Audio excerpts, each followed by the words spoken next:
2 continentes, 2 hemisferios, 2 profesionales unidos por una misma pasión, la jardinería.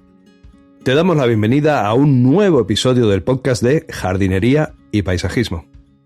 El espacio en donde encontrarás conceptos, técnicas y estrategias del mundo de las plantas. ¿Y para qué? Para que puedas tener tu jardín más lindo cada día.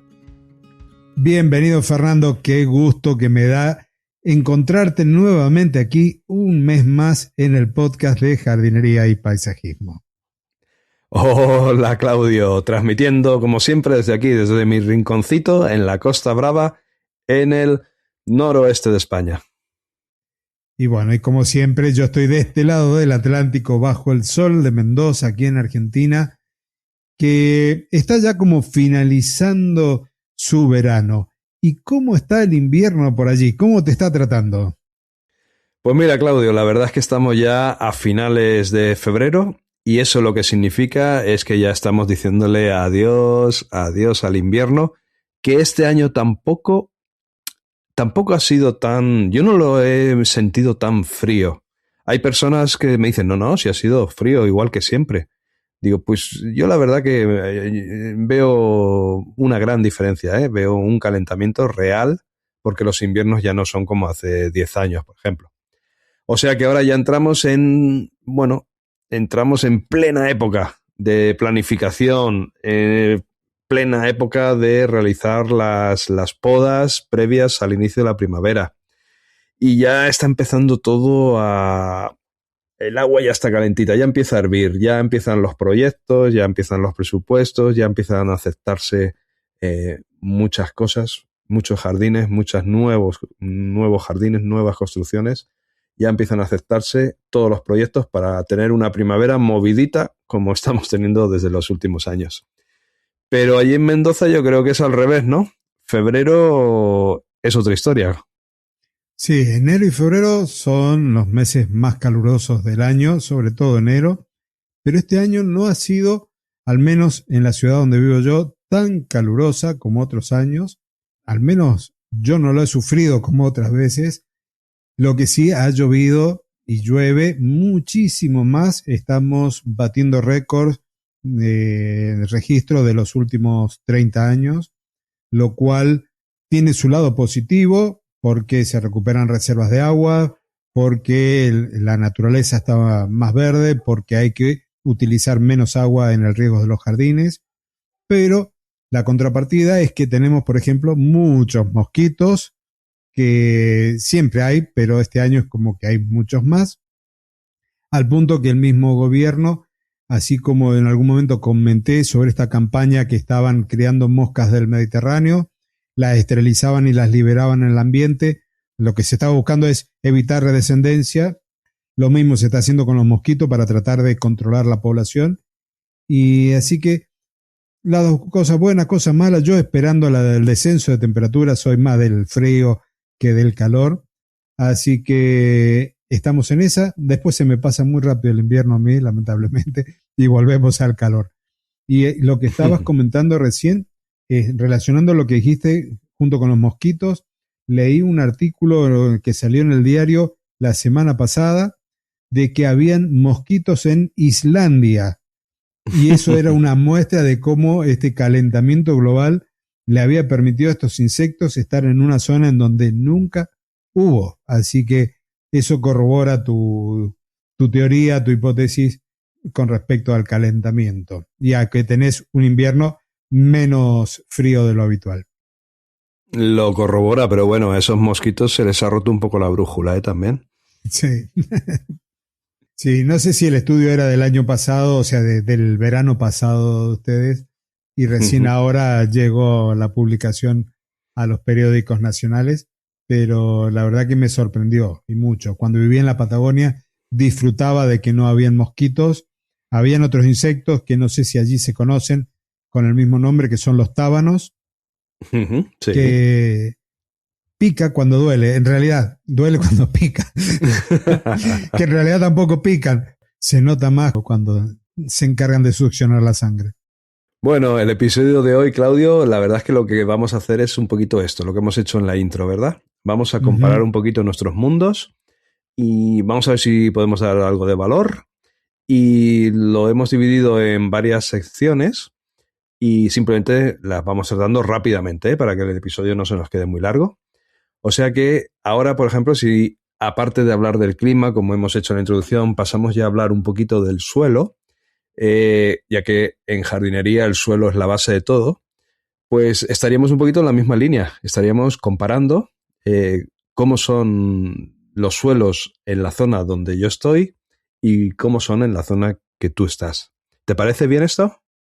Me parece bien y coincido que tenemos muchas cosas en común en cuanto al suelo de los jardines a los que tenemos nosotros acceso. La provincia de Mendoza es muy diversa también en ese aspecto en cuanto a temperaturas, en cuanto a suelos y demás, pero en este caso tenemos muchas coincidencias. Bueno, pues entonces ya hemos dejado claro que en mi caso el clima del que yo disfruto, el que tenemos aquí, es el clima mediterráneo, ya que yo me encuentro en Gerona, en la Costa Brava. Gerona está en España, en el noroeste y muy cerquita ya tocando Francia. O sea, prácticamente está al lado de los Pirineos. Los Pirineos son unas montañas que separan España de Francia. Y tu clima ha quedado claro que es un clima árido. Pero, ¿es correcto o Pero no? también, sí, pero también se le llama Mediterráneo por el régimen de temperaturas y el hídrico. Así que coincide en el nombre. También tenemos clima mediterráneo y eso que no estamos ahí. Ostras, eso no lo había visto venir. Por eso te Vale, decía vale. que teníamos más similitudes de la que por ahí podías imaginar. Vale. Bueno, Y bueno, y si queremos hablar un poquito del suelo, pues yo lo que te puedo comentar es que aquí, en la Costa Brava, el suelo la verdad es que tiende a ser un poquito arcilloso. No muy arcilloso, pero un poquito sí. Y sobre todo muy calcáreo, eso sí, muy calcáreo. Aquí el pH de la tierra es más bien tirando generosamente hacia el alcalino, ¿eh? Un pH alcalino. Eso, bueno, puede tener ventajas, puede tener inconvenientes. Ventaja es que este terreno retiene bien la humedad. Eso está bien, porque como tampoco llueve mucho, pues cuando llueve, pues ya empapa bien y retiene la humedad. Pero también por contra, todos los terrenos que retienen la humedad tienden a compactarse y eso puede llegar a ser un problema también, ¿no? Entonces, cuando nosotros procedemos a construir un nuevo jardín, siempre, ineludiblemente, necesitamos añadir compost para mejorar el terreno. Y no solo a crear una capa de compost encima del suelo, que eso realmente la verdad es que no es lo bien hecho. Lo que tenemos que hacer es trabajar el terreno, añadir compost y mezclarlo con el terreno existente, con un motocultor o con algún tractor, para incorporarlo al suelo y así mejorar el suelo. En tu caso, cuando empezáis un jardín nuevo, ¿qué conexión tenéis con el compost vosotros? parecido. Nosotros la diferencia es, la similitud es que también tenemos un suelo un poco más calcáreo, con un pH un poquito más alto de 7, alcalino, pero nosotros, por estar en zona de montañas, tenemos un suelo con partículas más gruesas, entonces no es arcilloso, sino más bien arenoso, y se agrega en los jardines compost en muchos casos, pero también lo común es que le agreguemos algo que se llama cariñosamente como tierra de embanque. La tierra de embanque son esos sedimentos finos que van quedando en algunas orillas de los ríos. Nosotros tenemos todos ríos de montaña que suelen tener un cauce un poco más violento que un río de llanura. Y entonces, donde van quedando los sedimentos, también tienen contenido de materia orgánica elevado y a eso se lo suele recuperar, es la tierra de embanque y se incorpora a los jardines. El proceso es básicamente el mismo, con la diferencia que ustedes intentan esponjar el suelo y evitar que se compacte, y nosotros lo que buscamos es evitar de que el agua pase de largo y por tener suelos más bien arenosos. Así que hay como un par de similitudes, pero por estar en este caso en extremos opuestos en cuanto a la granulometría del suelo. Ahora entonces, ya habiendo hablado un poco del suelo, del compost, tenemos también un par de tareas que coinciden y que a veces son como diferentes en cuanto a estaciones por lo que estamos cruzados, que tiene que ver con el riego y con la poda. Así que contame cómo es tu experiencia en este mes con respecto a esos dos temas. Bueno, en el tema de la poda, como he comentado al principio, estamos nosotros aquí finalizando el invierno.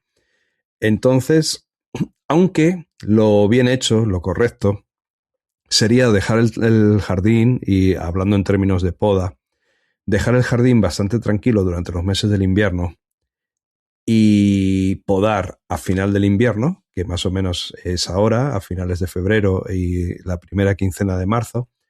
Nosotros, al dedicarnos de forma profesional al jardín y tener tantísimos clientes y tanto trabajo de poda que hacer, la verdad es que anticipamos, aunque no sea lo correcto, pero si no es que es imposible, anticipamos la poda ya unos meses atrás. Ya empezamos a podar a finales de diciembre, estamos todo el mes de enero podando y ahora estamos ya en una fase final, ¿no? De ir terminando podas, pero sí, tenemos todo, rosales, frutales, arbustos, eh, podas de reducción que han pedido los clientes durante el año.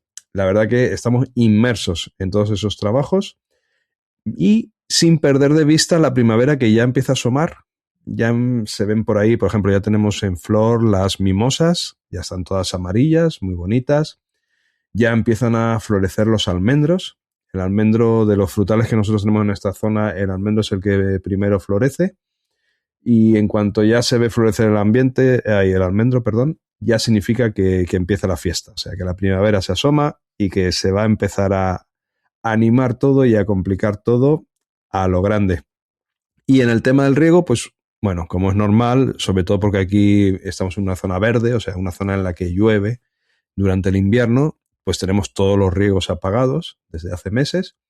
Y ahora estamos en una tarea de ir revisando todos los sistemas de riego, los encendemos y vamos fase por fase revisándolos, porque no me preguntes por qué, pero todos los años ocurre igual, siempre hay algún problema, siempre hay algún tubo roto, alguna fuga, algún aspersor que no gira, siempre hay algo que hacer. Y lo hacemos ahora más que nada porque ahora tenemos un poquito más de tiempo, porque en cuanto empiece la primavera vamos a empezar a ir a 250 por hora y ya no tenemos tanto tiempo de estar mirando los riegos al detalle. Entonces, en cuanto a riegos, el consejo que yo puedo dar es ese, aunque todavía no hace falta regar y todavía uno pueda pensar que falta mucho, falta 1 o 2 meses hasta que se enciendan los riegos, va bien ir revisándolos ya, porque es normal que ahora se disponga de más tiempo. Y también algo que hacemos siempre es todos los sistemas de riego que van conectados con una bomba, no los dejamos apagados todos estos meses de invierno, 3, 4 meses, nunca los dejamos apagados completamente. Siempre dejamos por lo menos que rieguen un día a la semana para que todo el sistema, la bomba y etcétera, tengan un cierto uso, unos poquitos minutos, porque si no, de años anteriores la experiencia que tenemos es que luego nos encontramos la mitad de esos sistemas con la bomba bloqueada, y si tienen pozo, pues luego hay que sacar la bomba que está en el pozo, que está a 80 metros de profundidad, y son problemas. Sin embargo, dando un pequeñito consumo, se solucionan todos estos problemas. Y tú, Claudio, creo que me vas a contar algo muy diferente, ¿verdad? Sí, aquí hemos tenido que también apagar un poco los sistemas de riego por aspersión debido a la cantidad de lluvia que te comentaba al comienzo del episodio.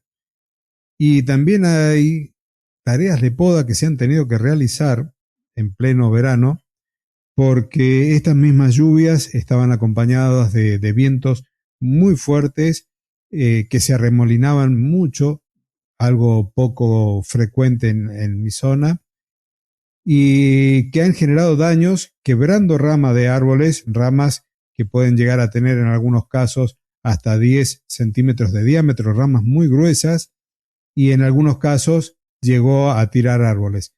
Entonces ha habido que hacer una poda para poder terminar de sacar esas ramas quebradas y que queden los cortes limpios para proteger a la planta con una buena cicatrización. Así que ha sido un mes también de mantenimiento intensivo, más agua, más crecimiento del césped, por lo tanto han habido también tareas adicionales ahí, pero lo que es menos típico para nosotros es tanta lluvia y las podas estas que se han tenido que hacer producto del daño recibido por las condiciones climáticas. Así que esperemos que no tengan ustedes un verano tan húmedo como el que ha habido aquí. Bueno, como te decía antes de empezar a grabar, esta va a ser la prueba de fuego para mi teoría. Porque como llevamos grabando el podcast desde el año 2019, me decías, ¿verdad? Uh-huh. Desde julio de 2019, pues he tenido muchos años y me he percatado de que el clima que tenéis ahí en Mendoza es bastante parecido al que luego tenemos nosotros. Como vosotros tenéis primero el verano, antes que nosotros, luego se repite, todos estos años se ha repetido lo que os ha ocurrido a vosotros. Cuando habéis tenido sequía, nosotros hemos tenido sequía. Y cuando han sido años normales, hemos tenido nosotros años normales. Y ahora me dices que vosotros este año ha sido extremadamente lluvioso en verano. Entonces va a ser la prueba de fuego. Si este año en España el verano es extremadamente lluvioso, o por lo menos en el norte de España, en la zona en la que yo estoy, se va a confirmar que estamos más o menos en una especie como de paralelo similar en cuanto a clima. Y entonces, mira, hemos descubierto ahí una conexión. Habrá que revisarlo entonces en 6 meses para ver qué ha ocurrido por ahí. Bueno, y ahora el tema que seguramente a vosotros os preocupa, a nosotros nos preocupa, es el tema del césped, ¿no? Un protagonista tan importante en los jardines, ¿no? El tema de, bueno, y mantener el césped verde está muy bien, pero ¿a qué precio, no? ¿A qué precio? Vamos a ver. Vamos a hablar de este tema que obsesiona a muchos. Aquí se usan mucho las festucas y el ryegrass. Está muy extendido, salvo en el sur de España, que es un poquito más caluroso, más árido, y ahí ya sí que se va a gramas casi siempre, ¿no? A bermudas y a gramas. Pero en el norte de España, al menos hasta hace poco, la grama estaba incluso mal vista por aquello de que en invierno se pone pajiza, se pone amarilla y los jardines quedan feos. Y eso para una zona de España más del norte, más verde, pues estaba un poquito mal visto, como he dicho antes, ¿no? Sin embargo, con la sequía que sufrimos en los últimos 4 años, ya se ha abierto un poquito la veda a las gramas. Pero bueno, el 80% de los céspedes aquí son festucas, son ryegrass, y por tanto se mantienen verdes en el invierno, ¿no? Pero claro, en verano sufren un montón, necesitan un montón de riego, necesitan un montón de agua, el agua aquí es carísima, cada vez más cara, y entonces aquí lo que está ocurriendo, agravado por la sequía que tuvimos en años anteriores, es que se está reduciendo muchísimo la superficie de césped. Antiguamente diseñar un jardín era, bueno, una gran extensión de césped y luego, bueno, lo que queda pues se ajardina un poco. Ahora es todo lo contrario. Es una gran cantidad de la superficie ajardinada con diferentes métodos y una pequeña superficie del césped, si acaso, porque ya hay muchísimos jardines que ni siquiera eso, que ya el césped queda totalmente descartado o que se empieza a usar la bermuda y las gramas, aunque se ponga amarilla en invierno, ¿no? Allí, yo no sé, yo me estoy imaginando la zona tuya argentina como praderas gigantescas de césped y prácticamente que el jardín es césped y luego 4 árboles y 4 flores. ¿Estoy muy equivocado o cómo va a ir el tema? Depende en qué lugar de la extensa geografía argentina te pares, es así. Con respecto a la del césped que estabas comentando, nosotros tenemos más cultura de tener bermudas que festucas, pero, por ejemplo, en urbanizaciones tenés mucho más festucas y ryegrass que bermudas. Es como que también se quiere tener el césped verde todo el año. Y si la bermuda, que aquí se da de forma muy sencilla, es más, de hecho, nosotros le llamamos chipica, a la bermuda crece como chipica, se dice, cuando algo crece demasiado rápido y fácil. Entonces, se pone amarillo, como estabas comentando, en el invierno. Quienes tienen bermudas en jardines así particulares o en empresas, en algunos casos se hace la resiembra otoñal, que ya estamos casi en época de empezar a hacerla aquí. La bermuda se utiliza mucho más. Generalmente se sale poco al jardín en el invierno, en líneas generales. Por lo tanto, es como que no se mira tanto ese amarillo del césped. En cambio, en otros lados sí, y es más estético que utilitario el césped. No hay jardines en donde se utilicen para jugar con los niños. Mucho césped y plantas, como decías, es frecuente en jardines de urbanizaciones cerradas. Ujú. Muy bien. Y si cambiamos de tercio y nos vamos a ver lo que es el huerto y lo que son los árboles frutales, a ver qué podemos comentar aquí. Yo la verdad es que como empecé en el mundo de la jardinería, a estudiar la jardinería, a trabajar, a llevar a la práctica el desempeño de la jardinería, como empecé en Madrid, Madrid es la capital de España, es una ciudad muy cosmopolita, y entonces el tipo de jardinería, el tipo de influencias que yo recibí, pues es la jardinería decorativa, la jardinería de la típica casa con su jardincito y su piscina, también se llama chalet, y quedó muy alejada esa influencia de lo que puede llegar a ser una jardinería más relacionada con la agricultura. Entonces, en el tema del huerto y los frutales, yo lo que te puedo decir es que no tengo mucha experiencia, no lo desarrollo profesionalmente, pero bueno, sé que en esta época pues se empiezan a sembrar lechugas y también sé, y es en eso sí que participo activamente, que se planta muchísimo árbol frutal en los jardines. Aquí podemos ver mucha higuera, mucho cítrico, naranjo, limonero, y eso que con el terreno calcáreo que hablábamos antes, sufren muchísimo de clorosis, ¿eh? Sobre todo los limoneros. Quizás el naranjo aguanta un poquito mejor. Pero ningún problema, tenemos mucho manzano, tenemos mucho melocotón y tenemos mucho frutal. Por allí, Claudio, yo me estoy imaginando una vinoteca. Vos sabés que si voy a la época de mis abuelos, tener incluso una huerta en el propio jardín era algo habitual para proveerse de sombras, el típico parral, una pérgola cubierta por plantas de vid y frutales, duraznos, ciruela, limoneros, pero en la actualidad es como muy poco frecuente que haya huerto en los jardines. En algunos casos, con los matrimonios jóvenes que vienen con una idea más naturalista de la vida, están incorporando algunas huertas en bancales elevados para trabajar con los hijos y algo de frutales. Frutales podemos llegar a encontrar algún limonero que sufre exactamente igual que allí, con clorosis debido al pH del suelo. Y después algún duraznero, algún ciruelo puede estar presente. Los almendros y los cerezos también se suelen colocar, pero con una actividad muy famosa de un ave conocida como cata argentina, creo, o cotorra argentina, creo que le llaman ustedes. Hace mucho daño, comen flores, comen brotes, comen frutos, entonces es como que eso también desanima al propietario de una casa a poner en su jardín frutales.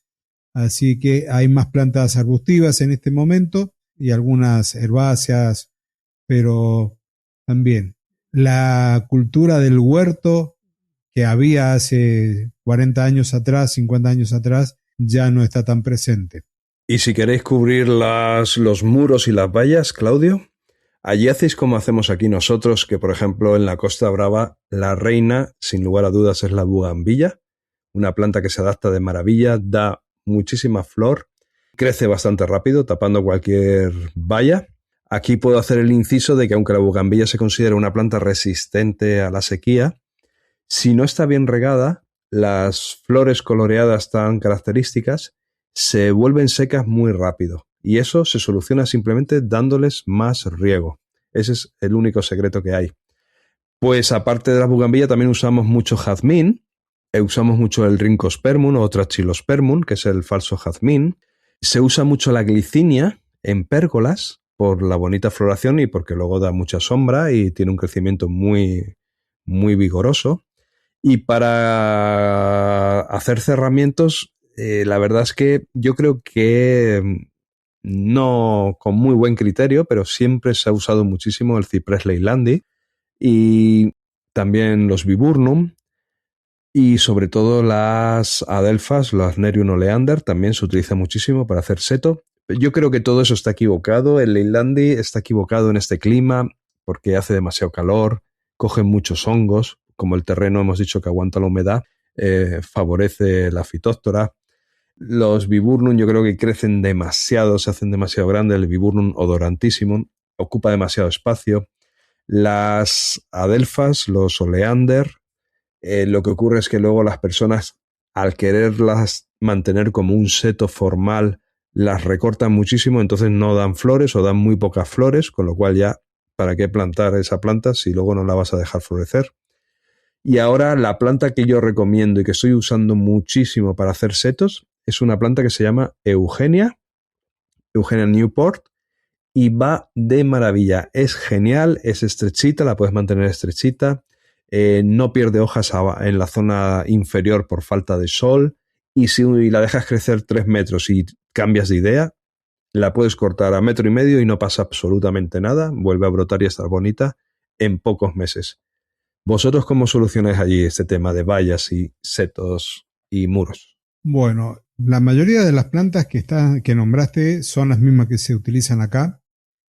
El viburnum es uno de las plantas utilizadas, de los arbustos utilizados para hacer cierres.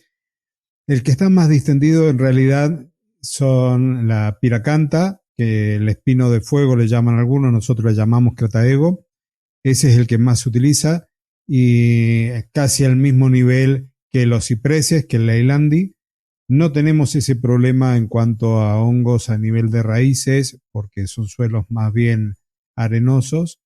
Y en cuanto a trepadoras, por ahí se utiliza muy poco para los cierres, para los setos, pero se están incorporando. Yo he tenido que hacer 2 o 3 jardines con Trachylospermum, que es el que estabas comentando vos. No así con la glicina, no la hemos usado. Y en cuanto a la Santa Rita, se usa poco, igual que lo que es la adelfa, nosotros le llamamos el laurel en flor. Se usan poco y nada, más nada que poco para hacer setos, sí como plantas, como puntos focales.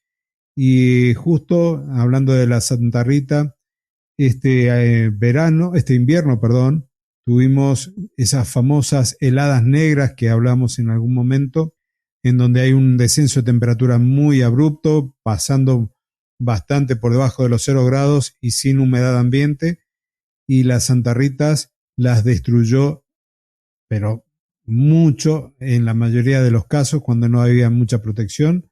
La planta que tengo yo quedó solamente el tallo, pero un tallito de ponerle 1 metro de altura, más allá de que está la casa, de que está protegida, pero claro, el descenso de temperatura fue tan rápido y no había humedad ambiente que generara esa película blanca de cristales sobre las hojas que protegiera un poco del descenso de temperatura, así que las plantas quedaron pero muy muy dañadas y así que recién están recuperándose.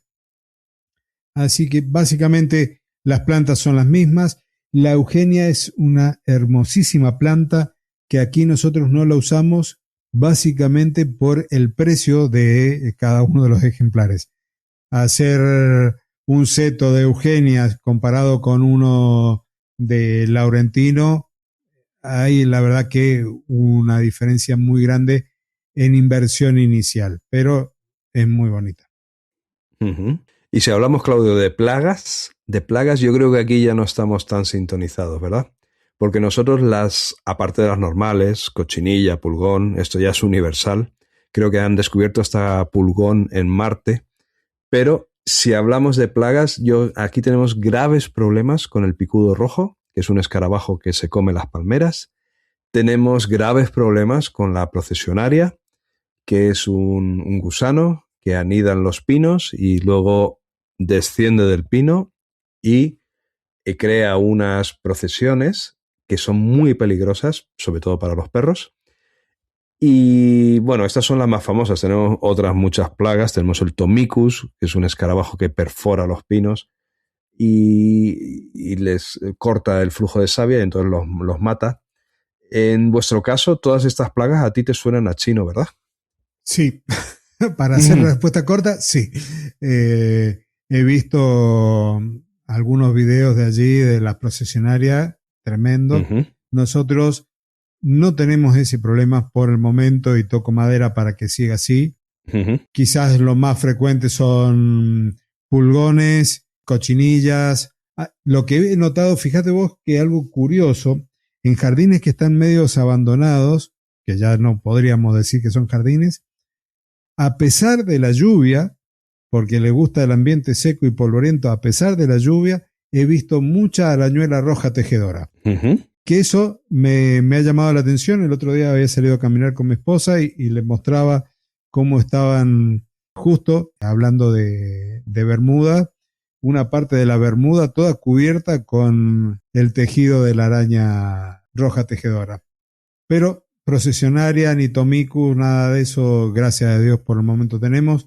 Tampoco hemos tenido ningún coleóptero que sea barrenador de tallos, al menos que se esté notando por ya tanto daño. Así que vamos bien. Mosca blanca también, la mosca de los frutos, pero ya no tanto.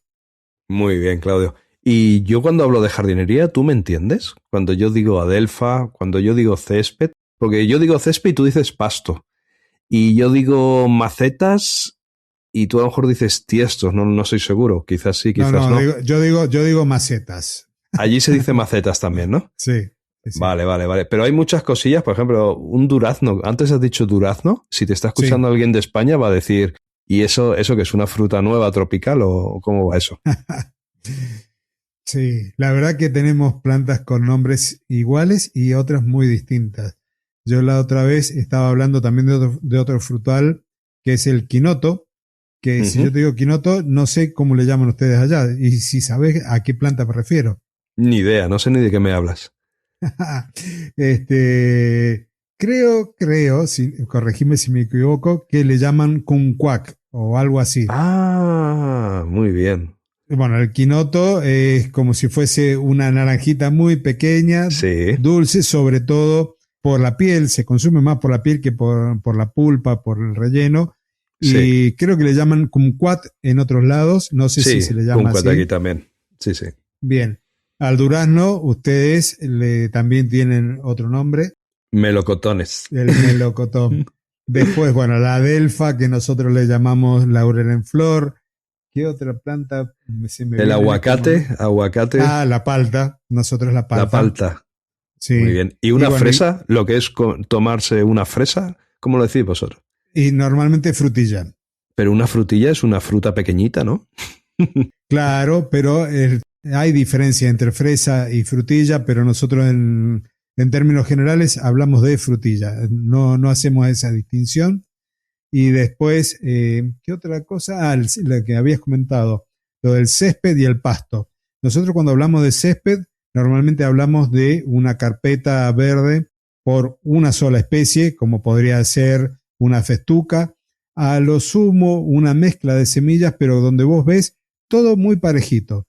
Y el pasto sería la versión económica en donde vas a tener de todo, hoja ancha, hoja fina, es decir, casi con lo que salió porque le estabas regando. Entonces esa es la diferencia. El pasto no tiene el nivel de detalle y de caracterización de especies que tiene el césped. Entonces, por eso hablamos de pasto. Y después, las macetas, en lugar de tiestos o de contenedores, hablamos de macetas, hablamos de canteros en lugar de parterres. Así que, ¿y qué otras cosas has notado vos también que hablamos distinto? Sí, bueno, muchísimas. Pero una cosa, si a un cliente le digo, tú no tienes césped, tú tienes pasto, ¿Eso lleva un componente peyorativo? O sea, ¿se puede molestar o no? Es que estamos tan acostumbrados a esa expresión que es como decir, sí, tenés razón, no tengo césped. Vale. Es como una especie de reconocimiento a que hay lo que salió y no lo que se quiso que hubiera.